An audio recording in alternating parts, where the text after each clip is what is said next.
Let's now look at samplers.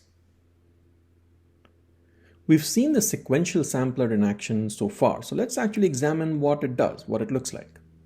So here I'm instantiating a sequential sampler, and then we can see that it gives us the indices in a sequential order, which is what we expected.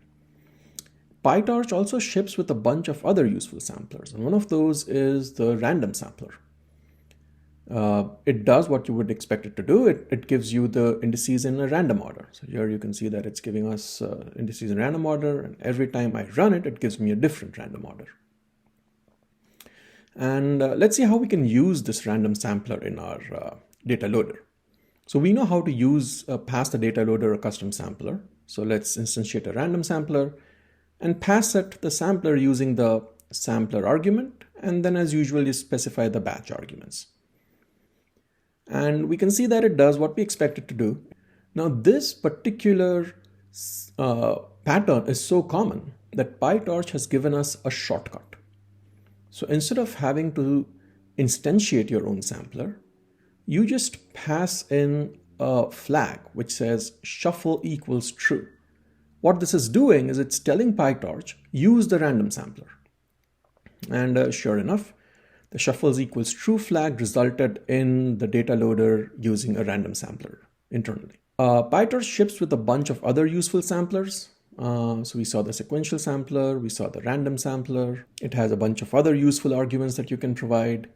There's a subset random sampler, which will only sample from the indices that you provide, not the entire dataset.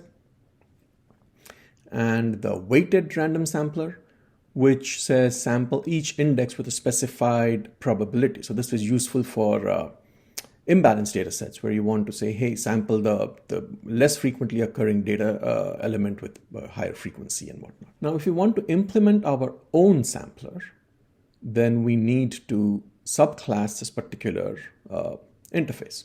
We need to provide an iter method, got that, and we need to provide a len method. Got it, okay.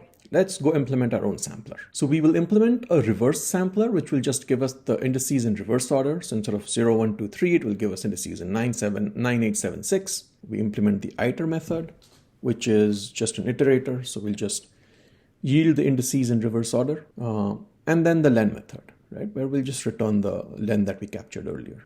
Let's see that it does actually give us the indices in reverse order. Now let's use it in our data loader. And if I examine the data loader, I can see that it's actually using my custom sampler. Now let's see what happens if I use my reverse sampler or my custom sampler along with my custom batch sampler. So let's use the revlin batch sampler that we defined earlier. And along with the sampler argument, we'll specify the batch sampler argument. So this is going to give us a value error. And the reason being, batch sampler option is mutually exclusive with sampler. So what's happening here is that on the one hand, we are telling the data loader, use my custom batch sampler and forget everything else. My batch sampler takes care of all the sampling and everything within itself. On the other hand, we're telling it here, take my custom sampler and give it to your default batch sampler. And so the data loader is confused. What do you want me to do? Use your batch sampler or use my default batch sampler and give it your sampler? Which is why it gives us the value error. Now let's try giving it a shuffle equals true flag along with our custom sampler. And we get another value error.